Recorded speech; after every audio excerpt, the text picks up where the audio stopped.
Welcome to heCast, the official podcast of He Changed It. As always, my name is Mike Chisholm. As always, I am the host of this here little machine that we're building. And I just can't tell you how grateful I am to be able to be doing this.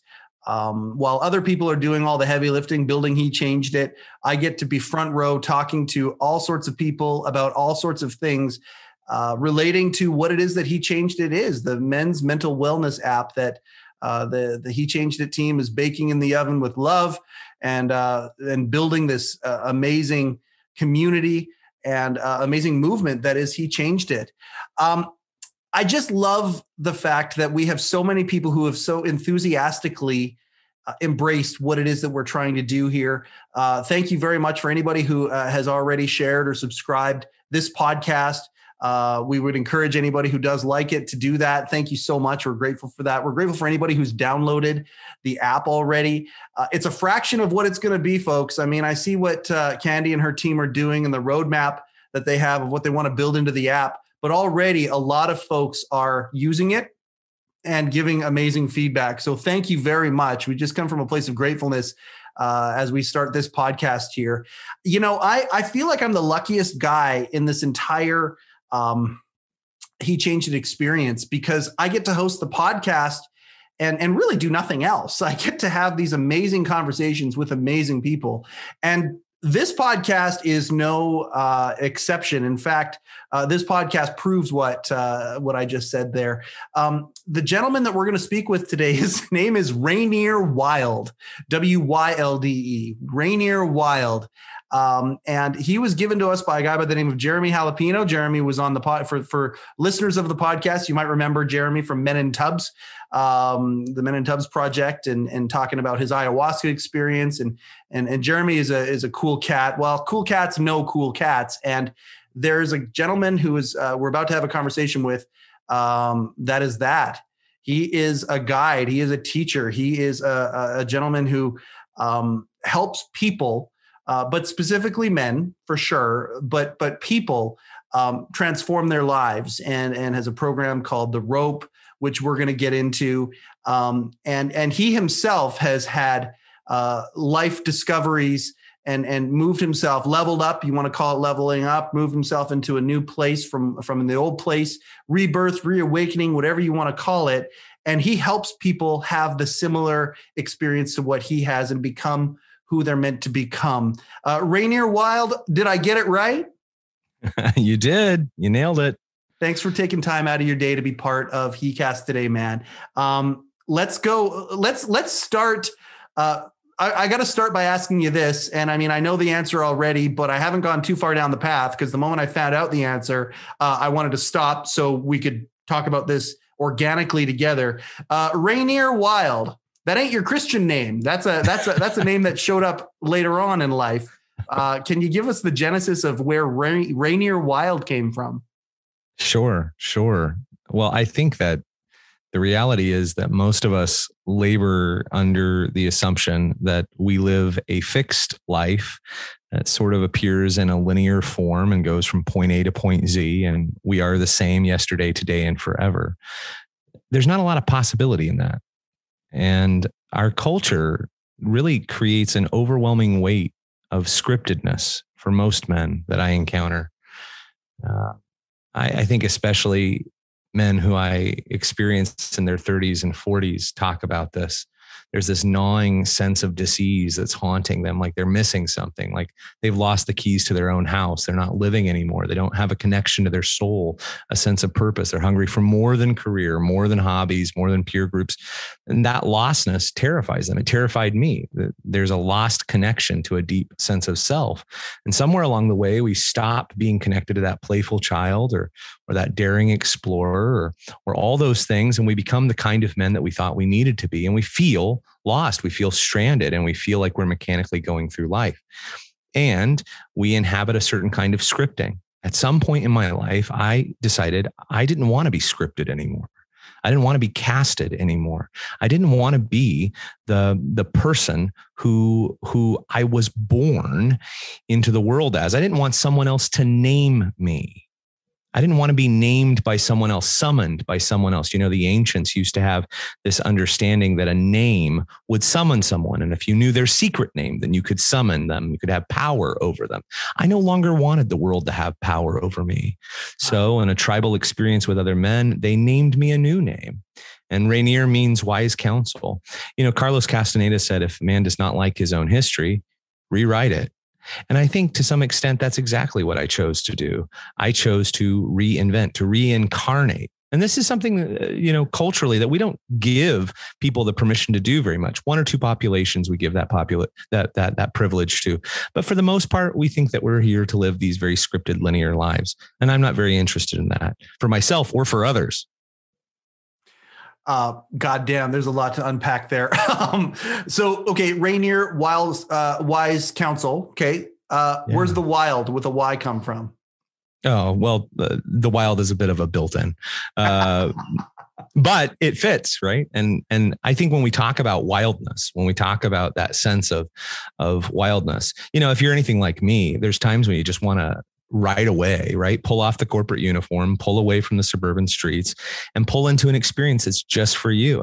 And I think for most, that desire becomes more and more unrealistic with every passing day. And so wildness for me means reconnecting to that sense of naturalness, towards that element of core goodness that most of us have had a layer of dust added onto across the years. And so I think connecting to the wild, connecting to that which is natural, is profoundly important to me. Yeah. Isn't that what life is? If you look at this tabletop here and you think about, if I were to leave this tabletop for days, dust would show up, weeks, a layer of dirt would show up, months or years, and it would become this layer of grime. And isn't that our lives as we go through time as we know it right now, and we build whatever it is, job or family or all these things. And you get to that point where that grime is building up kind of in the background and we don't even know it. And there are times in our lives where we got to take stock of what we see, and we've got to remove those layers. And it's such an important thing. I don't think our culture does a good enough job giving us, or gives us enough incentive to go and do that naturally. That's something that really, at the end of the day, we as men have to find on our own, isn't it? Yeah, absolutely. Well, I think there comes a point in time in almost any man's life where he has to make a choice. And that is, will I simply continue being a zombie and following the marching orders of someone else's life, someone else's best life, I might add, or will I choose to pursue and acknowledge that I am actually responsible for the life that I am living? No more practice life, right? Most of us are out there just practicing living. And that's not living at all. There's only two groups of people in this world, and that's the dead and the dying. None of us make it out alive, right? Dying is a part of what you and I are doing. So I'd rather use the time that I have and truly live. Oh, man. Yeah. Lots to get into here, and how that has happened for you, and how you have shown others to do that. But the thing that comes to mind right now as you're speaking is, one of the pain points as the team for He Changed It was building, this solution. There's been a few pain points that kind of come up as commonalities, and one of them is a sense of purpose, or the lack of a sense of purpose. People telling us when we're born, kind of giving us the dots that we're supposed to connect. Okay, you gotta, go to school, get the right education, get the right job with the right benefits, have the right family, and all these things. And what we found is, and we've had counselors and life coaches come on and kind of, clarify this or support this idea, is that sometimes guys in their 30s or 40s realize they don't know what the fuck their purpose is. They have no idea. And it seems to me, when you talk to those people, this is the thought that came into my head listening to you, Rainier, is that, there are so many guys that if you say to them, hey, if you could go back to 15 and you could do it over again, what would you do? And many times they would say, I'd do something completely different than where they ended up. It seems like you're pretty on the nose about what you would do. And that's what you're doing in the life that you're living right now. Yeah, absolutely. I think I love that you brought up purpose. Purpose is a word that I hear a lot, meaning, these types of things. Purpose is profoundly important. But I think there's something underneath purpose. If a working definition of purpose is you living out your identity intentionally, then I think that under that is really, who am I? Like, before I can be on about, something, before I can be on about what I'm doing, I at least have to know who is doing it. Right. And I think once a man, or a person in general, discovers that deep sense of who is doing the living, they're better equipped to almost nonchalantly move through life. They don't need a motto or a PowerPoint or a elevator pitch. They're just themselves in any situation or any room they walk into. And that, of course, is the crisis. That, of course, is the crisis in manhood today, that I don't know who I am. No one's ever told me who I am. I've been waiting for people to tell me who I am. Mother told me I was one thing. Father told me I was another thing. My teachers told me I was another thing. The government tells me I'm something. Yeah. Religion tells me I'm something. The corporations tell me I'm something. I'm actually not just one thing. I'm an amalgam of things. Friedrich Nietzsche said something that always sticks in my mind. He said some people have multiple personalities while most have none at all. And I think that's the reality. Most of us don't even have egos. Most of us don't even have personality. We talk about ego-driven people. To be honest, I think most people are just walking around amalgams of other people's voices. They're not even their own self. They're powerfully, I used that word earlier, scripted, casted. And so there's not even a sense of self. So one of the things I believe is so vital, you have to peel back the layers of who other people told me I am. One of the things that we try and do is we try and find out, what do we want? Well, first you have to separate my own wants from the wants that everyone else has told me I want. Right. It's like, I often ask people, I said, well, what do you really want? Someone says something like, oh, I want to go to Bali, or I want that new Ford Bronco. Yep. And I laugh. I'm like, you and everybody else, right? Like that's not so unique. Why do you think that you want that? You've been told to want that. Yeah. We all want that. And what's underneath that? What if I didn't have to be casted or scripted? What if I could actually show up as an essential self? So that's what I'm really interested in. I find that once you connect to that source of self, that you suddenly find, I don't have to ever call it a purpose. I'm living at the very center of who I am, to the very edge of what is possible. God damn, that's eloquently put. The essential self and what you're talking about with that, the journey of trying to find out who I really am. I will tell you this straight up, from a personal standpoint, a little bit scary. When you're midstream in a career or a family, or an identity, of some of it built by expectation, maybe some of it, the self coming out, trying to apply itself to the overlays that are given via job or situation or responsibilities, whatever. To some, peeling back those layers to discover who you really are, that could be a scary process to some. It's absolutely scary. And I don't think people have to really meticulously plan this out. Life will simply bring them to that point. And maybe an analogy is valuable at this point. I always work with analogies and stories because sometimes, they can reveal to us what's harder to see straight ahead. We can see it out of the corner of our eye.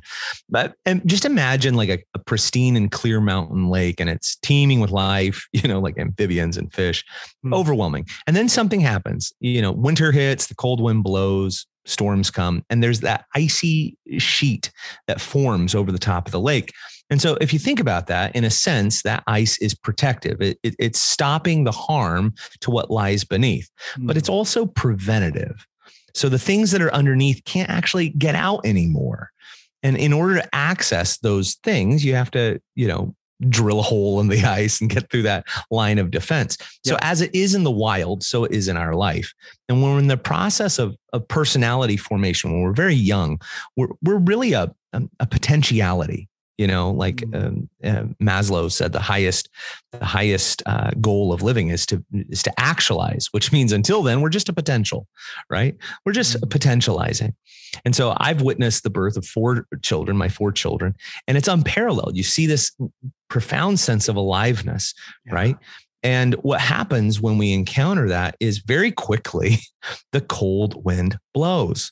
We're plunged from the warm comfort of the womb into some excruciating brightness of cold and noise. And the world is really far less pleasant. And if this weren't enough, your caregiver isn't always responsive to your cries. You don't always get what you want. The environment doesn't correspond to your need, to say nothing of abuse, neglect, or trauma, any of those things. You get the point. So we develop coping mechanisms. We develop these elaborate defense strategies to protect us from ever being disappointed or ever being hurt again. And that's the icy layer that's covering the ice. Right. So in that analogy, what we call the ice is actually our personality. Yes. It's that outermost part that people interact with or that we show the world. So, I always like to think, of going to like a convention and saying, hi, my name is Rainier and I'm a defense mechanism. And in large part, our personality is really just a protection racket that we're running to avoid heartache. And so, of course, when you talk about coming up to a moment in time in which I'm being asked to dissolve some of that ice or take off some of those layers, it's very, very frightening. Yes. Right. How we get to the good stuff is actually going beneath. It's going to what lies beneath. But to be perfectly honest with you, most of our opportunities to do that will come in the form of cracks in the ice. Yes. Like brokenness. You lose your job, you lose your reputation, you have an accident, your lover tells you she doesn't love you anymore, a bankruptcy, right? And that's when we say enough is enough. Something's got to change, right? We just spoke with on our previous podcast that we did. We talked with a counselor who said exactly what you just said. Is that many times that opportunity for change for the positive. I talk about the analogy I always use is my dad, because he's a guy who's allowed me to say he's had some major anger issues for the first 6 decades of his life, and became a different person from his early 60s to now he's 70. He's a completely different man, and the transformation that he went through, it came about because he was about to lose everything, that's in the form of my mom and his family. And if it wasn't for that crisis moment, he wouldn't have become the person who he is now, which is a completely different person. And if you were to ask him, he would say, "Oh, I wish I was this guy, from my teenage years forward." And it's exactly like you said, it's that trauma that he had in childhood. Those decisions that were made as a result of that trauma, and thus begins the freezing of the lake. Those decisions create actions, and then you add some time where there's some consistency of those things, and that's just the thickening of that ice. Yes. And the process of making that happen, where we decide to break that ice, melt that ice, go through to see what lies beneath. Unfortunately, many times happens in that negative space, or the horrific type events that create that. The people who you help kind of go and find what lies beneath. And I want to talk about the rope, and I want to talk about ways that you have yourself found ways to do that, and help others to go through that journey. Is it always trauma that induces the decision to do that? Or do you ever find people who are, for lack of a better term, enlightened or awakened to the idea that they want to change without that happening? Well, certainly the best way I know to access what lies beneath is through brokenness. As one spiritual teacher said, most transformation comes to us through either great suffering or great love. And I think that both are really possible. And probably a degree of suffering lies in every great love story as well. So yes.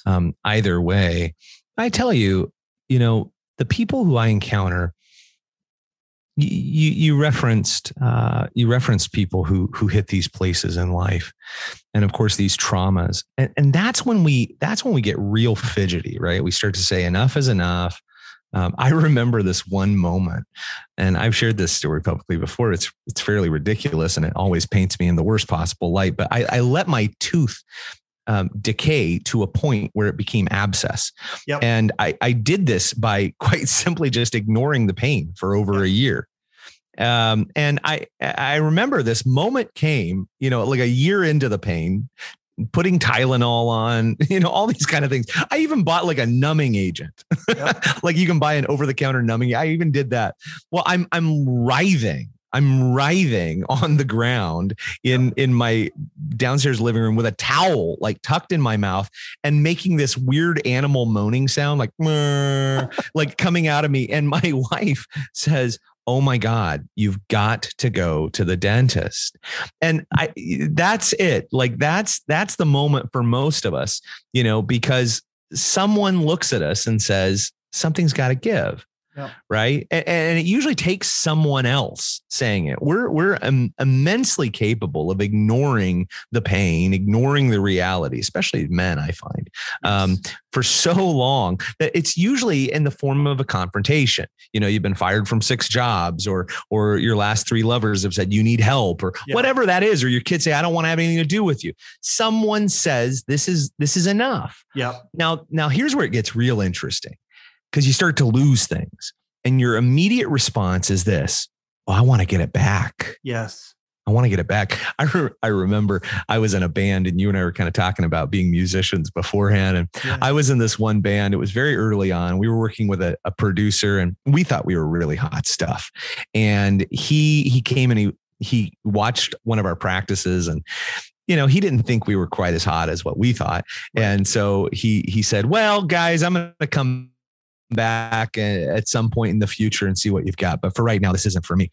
And it was really disappointing. And I'll never forget our drummer standing up and going, "Come on, guys, let's go out to the parking lot and get him back in here and play it like we mean it." Now, that is so cute. I look back on that 19-year-old kid and I think, how adorable. We wanted to get that moment back, but that moment actually couldn't be taken back. And that's the reality. Most of us want the wife back, the car back, the reputation back, like a country song in reverse. We want to fix the ice, right? We just want to patch it up. The truth is, what I do with people is a little different than what your pastor does or your therapist does or your plumber does or all these different things. I'm not very interested in patching back up the ice. Yeah. I'm not very interested in creating a solid shelf for people to set foot on anymore. I'm much more interested in dissolving the ice. Yes. I'm much more interested in accessing that thing that is deeply rooted down there that hasn't been let out, that actually may not actually keep your marriage. It may not keep your reputation. It may not keep your job, but that's it will. Where the fear comes from, right? Bingo. Yeah. Right. Exactly. Because I could do all this work and still lose everything. Yes. Yeah, absolutely. And so we would remind ourselves what the West's homegrown teacher, Jesus, said: "What does it gain a man to gain the whole world, but lose his soul?" Yes. And so I think that's and another teacher who likes to speak through analogy. And I think it's really, really powerful. I love that we've kind of set the stage to this conversation with you talking about the ice as our analogy. I think it's a beautiful one. And I want to kind of stay with that. So now that we have kind of set the table, what's on top of it? How do you help people dissolve the ice? And what are some ways, like we got guys, I promise you, we got guys who are listening to this podcast right now that are literally just surviving every day. And you said it yourself, it's the truth. The male mechanism, whether it's genetic programming, whether it's social programming, cultural combination of whatever, we're programmed to take the shit and to stuff it down. And even in a I don't even know if it's the right intention or not, but one of the things he changed his do is we're taking back the phrase "man up," and the original phrase "man up," the original intention of it, again, I don't know if it's a good one or not, is to, hey man, don't cry. Hey man, put that down. Hey man, just man up, just step up. And whereas what we're saying is, and this is literally the ambition of this company, is to take this worldwide phrase back and to say, no. Manning up is doing exactly what you're talking about, Rainier.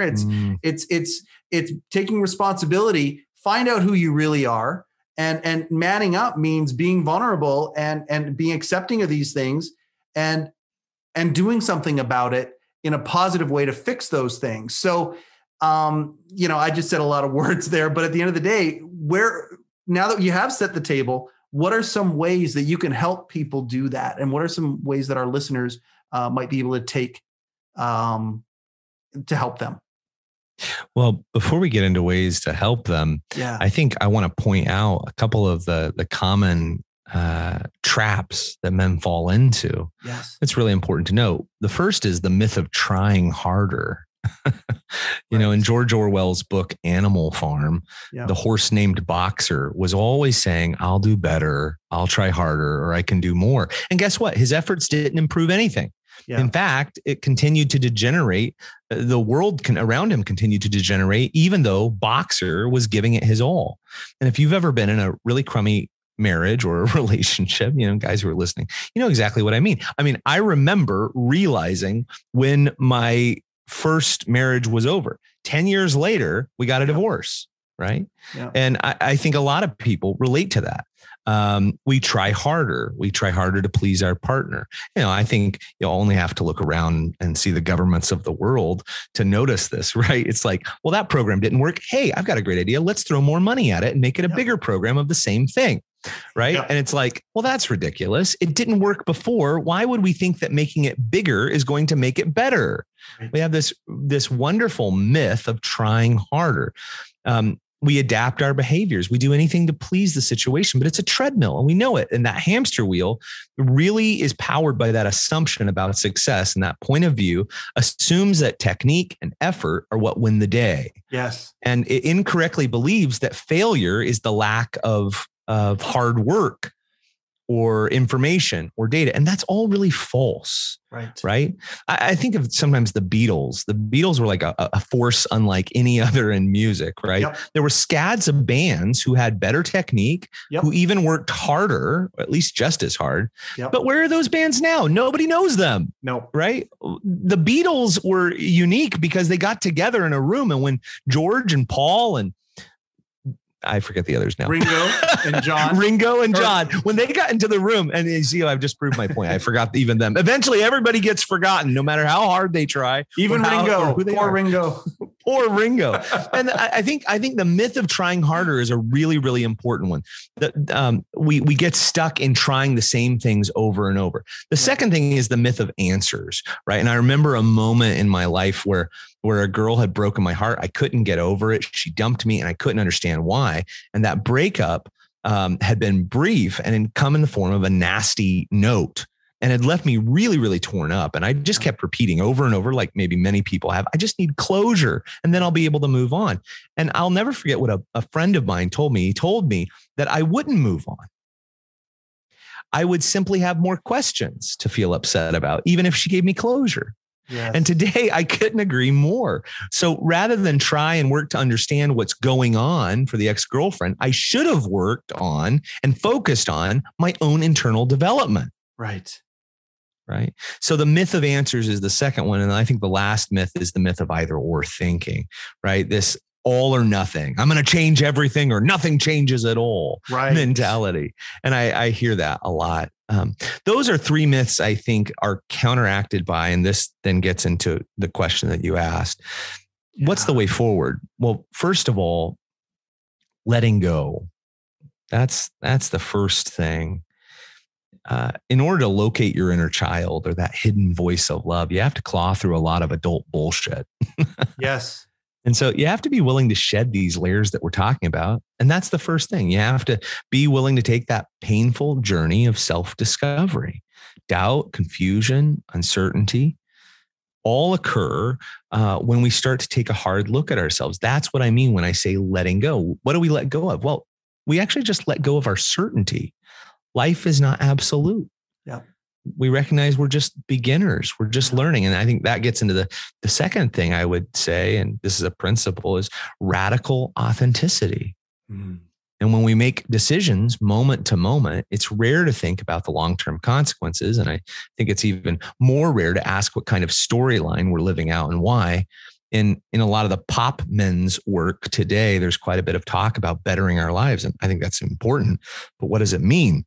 Yes. What's the good life? And I think we have to begin to ask the questions about radical authenticity. We have to ask what happened, just the facts. What was the story I was telling about it, right? The narrative that I created, and be as honest as possible.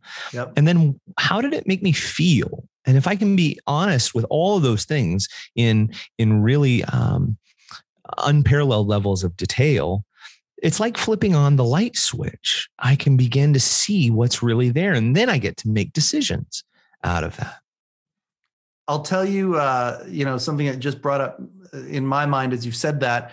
I've had a realization with that in my life. Now, I'm one of those guys who, when I get into something, I really get into it. And so I'm a collector of the things that I love.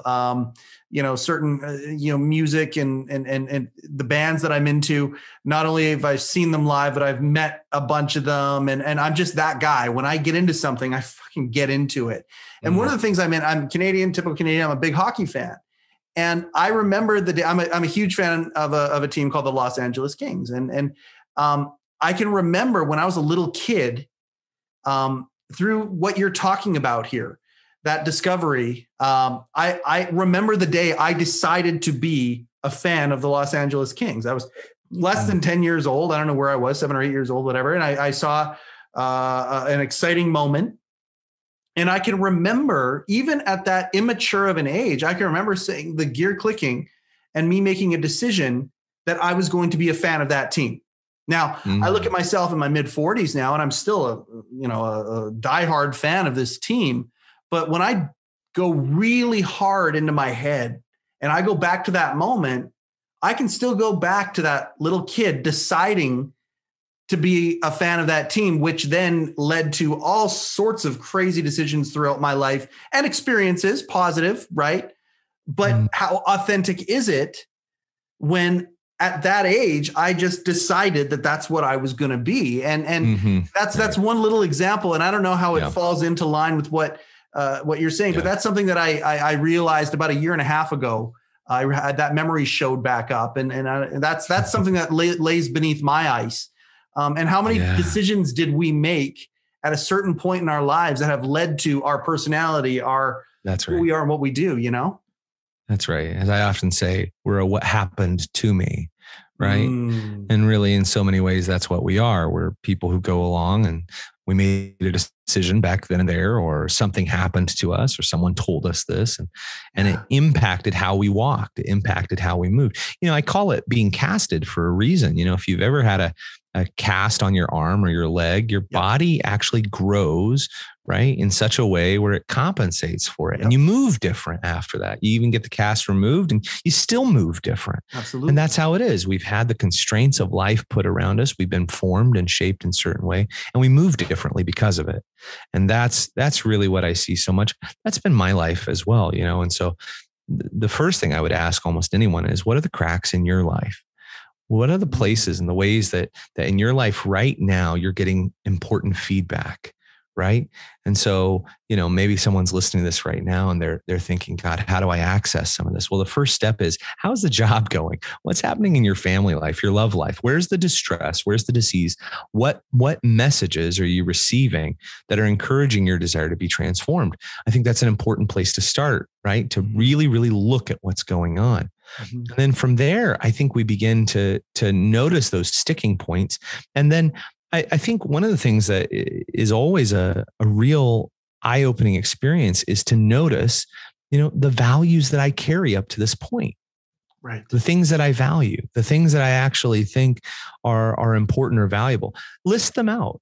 Right? List out the things that you think are supremely cool, the brands, the stores, the activities. List out the places that are high status, the places to live, the neighborhoods, the companies that you want to buy from. And then look at those things and ask a very vulnerable question. Where did I get that? Yeah. Just like you did. I really like this team. When did I start to like this team and why? Yeah. Right? How did you develop your loyalties? That's a really important question. Once we begin to, again, this whole process is a turning on the lights. Right. So you ask about the rope.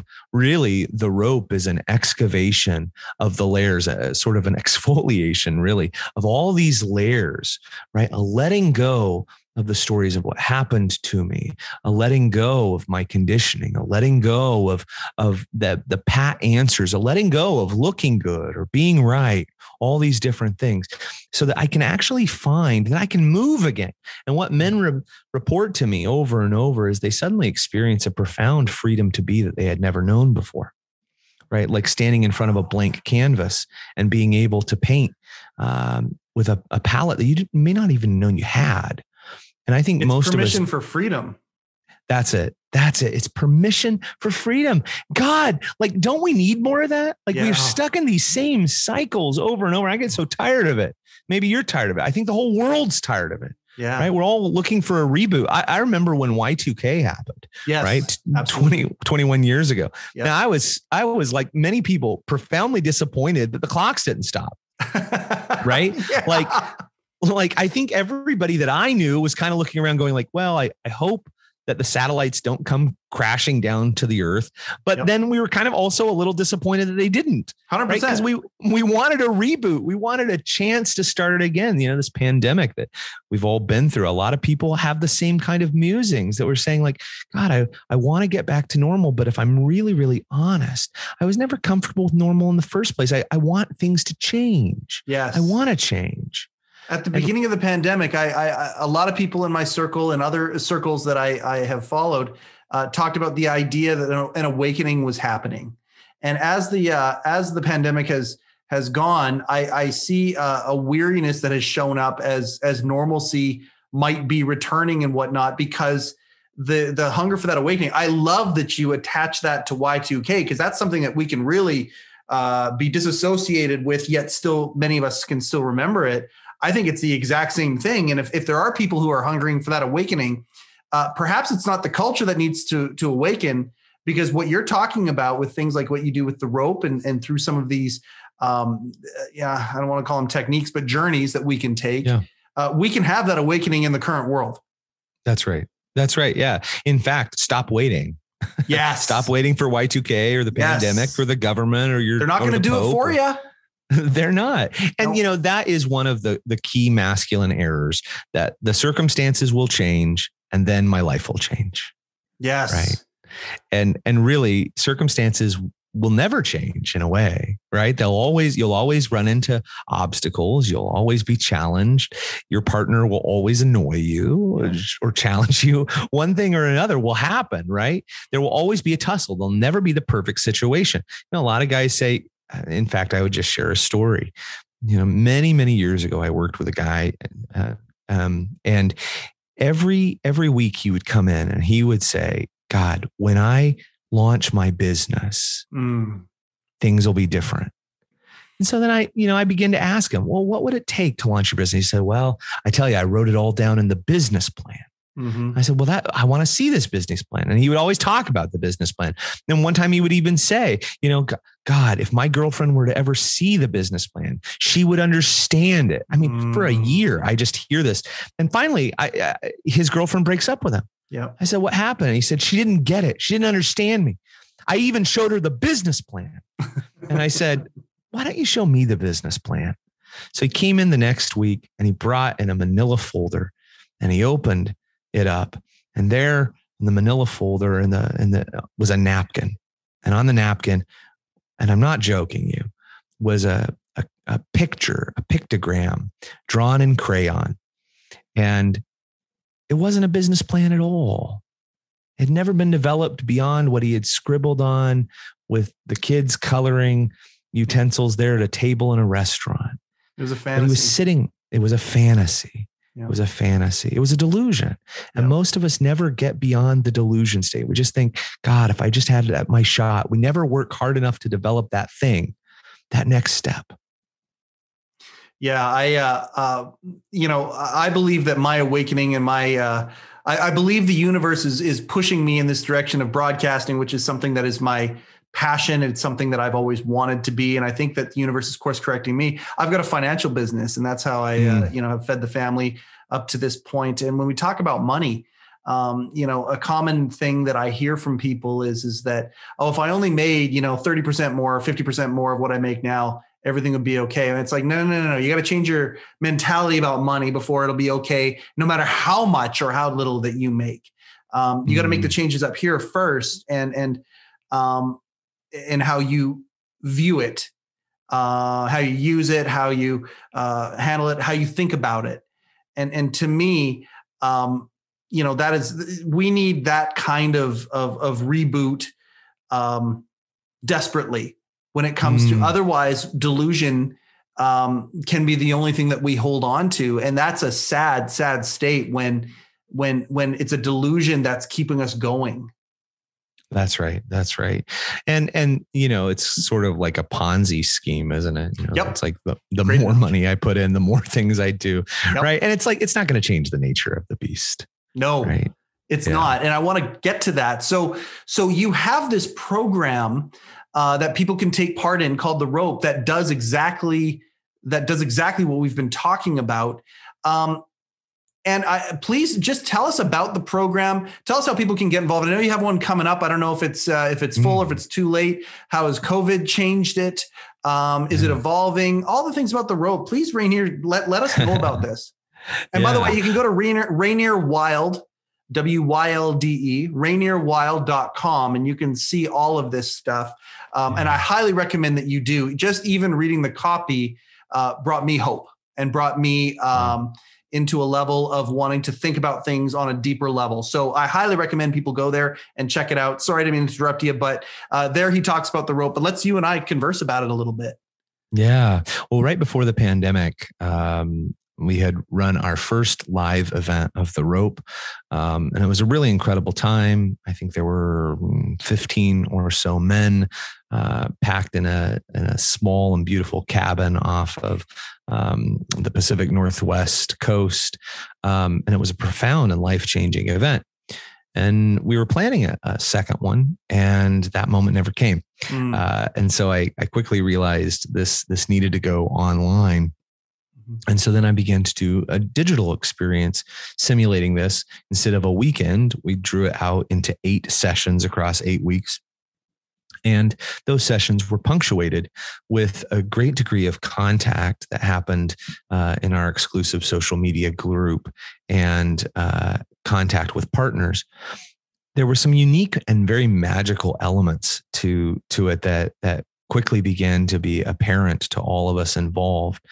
A lot of what we do functions at the level of psychological pursuit or astrological pursuit or theological. We have a lot of ways of understanding the world. But the truth is, this way of understanding the world is transformational in nature.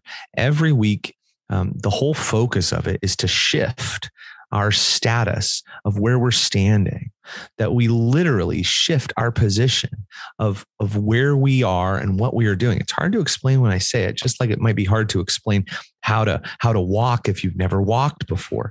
And yet what I want to say about The Rope is each week is designed to almost pull the rug out from under the previous week. And we approach The Rope just like we approach life. We don't know the rules. Right? Only God knows the rules, and God's not telling. And in this case, I'm God or the trainer's God or whoever. And we're not telling the rules. In fact, we actually have to learn as we go. We have to begin to assimilate as we go. We have to lose our excuses, lose our blame, lose our sense of shame that's holding us back, and begin to throw ourselves into the momentum to begin to participate. And that's just like life. So rather than create an exceptional experience, right, where this is happening and this is very different than everything else, and you'll learn a certain way of being in this, like church or like therapy, a lot of different places where we learn a certain set of rules to behave in a certain way. In The Rope, it simulates life. How I am here is how I am everywhere. And the reverse is true. How I learn to be here is actually how I'm able to begin to show up in the rest of life too.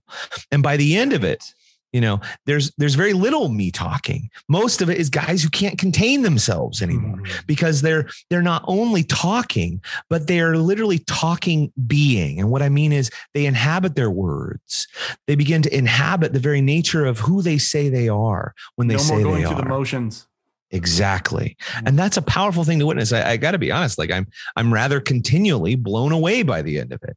The reviews that people write, that they leave, I'm always sitting there thinking, my God, I didn't write this for them. Like it's incredible. And so there is this sense of purpose that men gain. There's this sense of identity that they leave with. And there's this sense of something a little more intangible, integrating their shadow. The parts they had to cut off in order to belong suddenly now begin to be more present, and they begin to have more energy, more vitality. And I think that's important to note, that we've cut away all these parts of ourselves in order to belong. We've cut away all these elements just to be in relationship to others. And for the first time in their life, they're not having to do that. They're able to show up fully and deeply. And that is powerful. You talk about the integration of the shadow. That is something that fascinated me when I was going through, your process in the site and some of these things. Could you talk a little bit about what the shadow is and what the integration of the shadow is as in talking about this? Sure. Well, if you kind of think about ego development or personality development that we've kind of talked about thus far, is sort of like building a skyscraper, right? It's building this large, luxurious palace that I'll live in, I'll invite guests into, all these different things. And that's like our personality. Yeah. But at the same time that we're building this multi-level house up above, we're also building a basement that goes deep underground. And that basement is where everything that doesn't make the cut of what we want people to see and how we want people to interact with us. It's all the things that we don't want people to notice that goes in the basement. Yep. And so, it's like if growing up, it's like my anger, comes out, and I'm a redhead. And as a boy, I had a lot of anger, but you know what? Anger wasn't very acceptable in my household. I'd get smacked if I was too angry. And like a lot of kids, you shouldn't be angry. You shouldn't talk back to mom and dad, of course. Right. And so like a lot of children, I learned to do something with that anger. I learned, like a lot of boys, to pass judgment on that. It wasn't acceptable. So what happened to it? Well, it went into the basement. I locked it up. I learned that, gosh, that couldn't be okay. I should never access that. But you know what was acceptable? Sadness. So then as I got older in life, I'd have moments of profound sadness, like when someone did something that really hurt me, or there was a threat or a goal that was being thwarted, where anger was a very natural response. I couldn't access anger. All I could access was sadness. I would cry when instead I should have raged against the night. Right. And so that's a really easy little story to access this idea of shadow, that in many ways, the shadow is all of that which we've had to cut away in order to belong. And we put it deep underground. And so that as tall as I build this skyscraper of my personality, as golden and wonderful and majestic, all my strengths, all my virtues, underneath, there is an equally large cavity of all the things I've had to cut away and chisel just in order to fit in, to be safe, to connect with the people who I wanted to. And there are ways for people hearing this, and they think about, I know for me personally, as you're describing this so beautifully, it gets me introspective, thinking about what are some elements of my basement, or in my basement, of my shadow, whatever, however you want to say it. The question I have for you, is it safe to say that, pretty much everything that we've put down there can be integrated in a proper way, yet still be able to fit in the culture or the society that we live in, and live within that? Yeah, there's a movie called The Man in the Iron Mask that I think depicts this fairly well, back from the early 2000s. Yep. Leonardo DiCaprio, I think, was in it. And, it shows the Alexander Dumas' story of a set of twins that were born to the throne of France. Yeah. And of course, the counselors to the king realized this would create a constitutional crisis in the monarchy.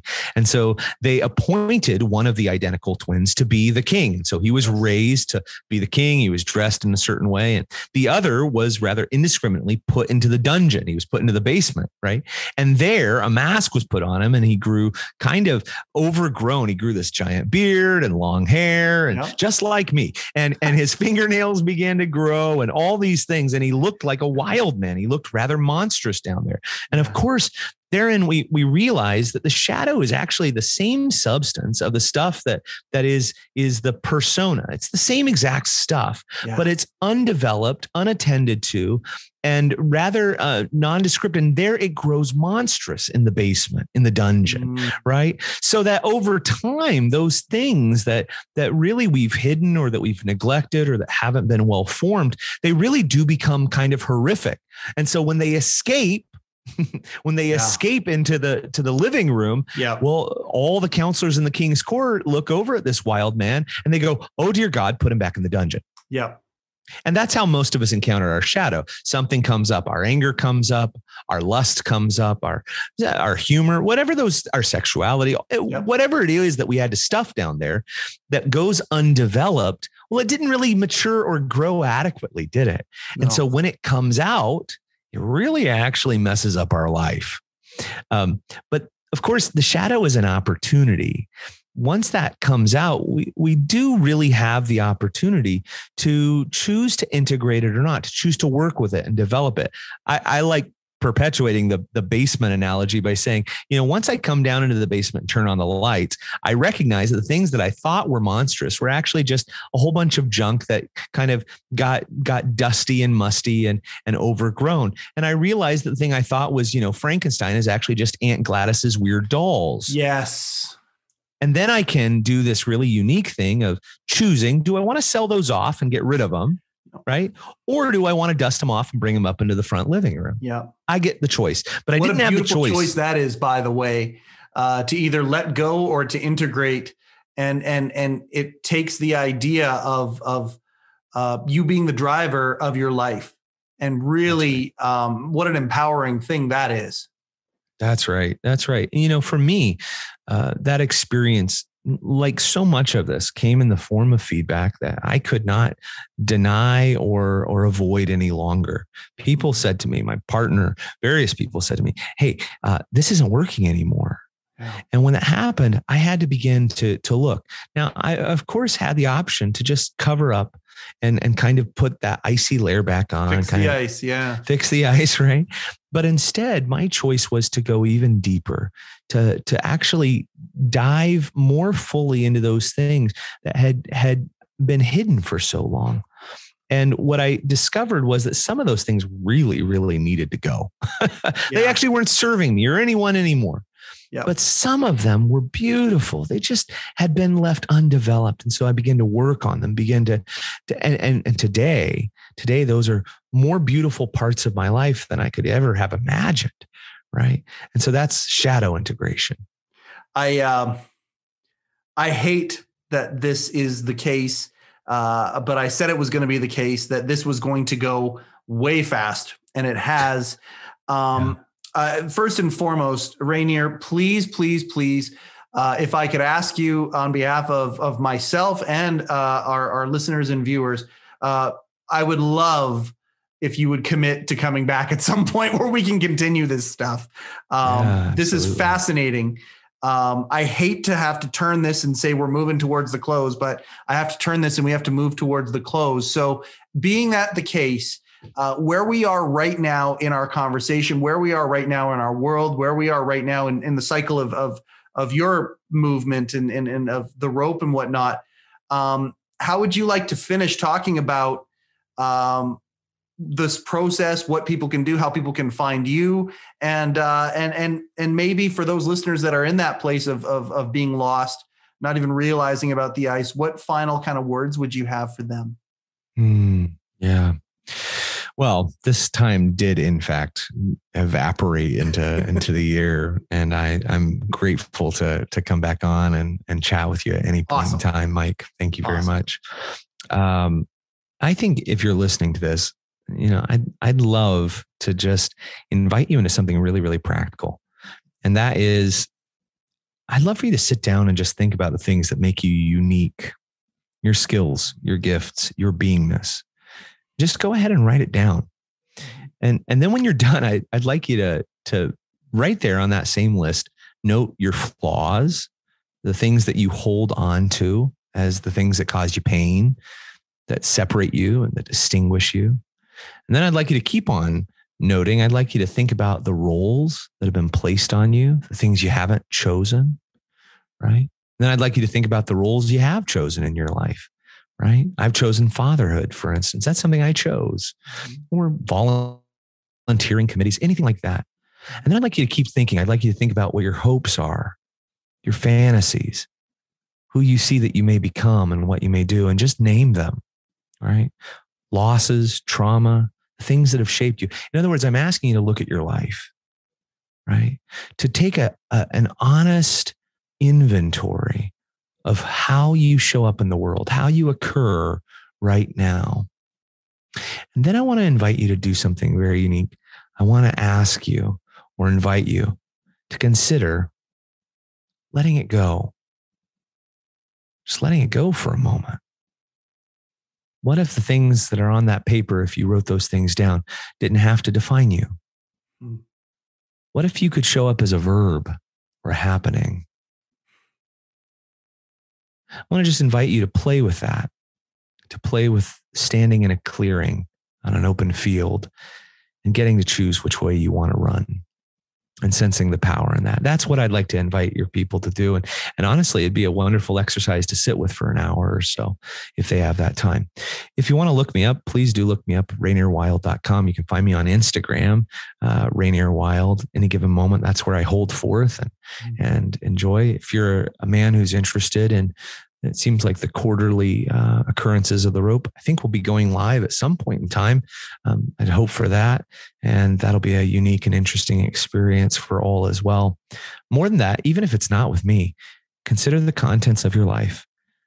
Consider what has happened. Consider the stories that you tell about it, how it's made you feel, and then make a decision how you want to participate. You really do have choice. Yeah. Wow. I'm rarely at a loss for words, and you have done a phenomenal, beautiful job of silencing me. Thank you very, very much for giving of yourself today, giving of your time, giving of your insights. And I can't tell you how grateful I am for this conversation. It is a to be continued if I have anything to say about it. And I'm unbelievably blessed to have had this dialogue with you, man. And thank you for doing what you're doing. I think that I'm not making an assumption when I say that you are living your purpose as you know it today, and you're open to your purpose changing. But at the time that you're living at this very moment, you are present, 100% present, and you are living your purpose. And I just want to say I'm very grateful for that. Thank you for your words today, man. Wow. I really appreciate being able to be on here and just sharing this moment in time with you. Wow. Me too. Sometimes in these conversations, I'm not as present as my default is always. If I can be present, I'm usually in the place I need to be. I love being present. That's one of my favorite, places to be. And I've been entirely present during this, and I have just basically taken this as a coaching session almost. Thank you for doing what you do. And I appreciate you very, very much, man. Absolutely. I'll see you soon. Yeah, there it is, everybody. They go by pretty quick. This one went by unbelievably quick. I love the conversations that come about with heCast, and please look up if any of this has resonated with you. Just please look up Rainier Wylde and take a look at some of that philosophy and some of that stuff, and melt some ice, crack some holes in the ice, and see what lies beneath and integrate it. It's a beautiful, beautiful analogy. Thank you very much for the support for the app so far, for this podcast so far. Can't thank you enough.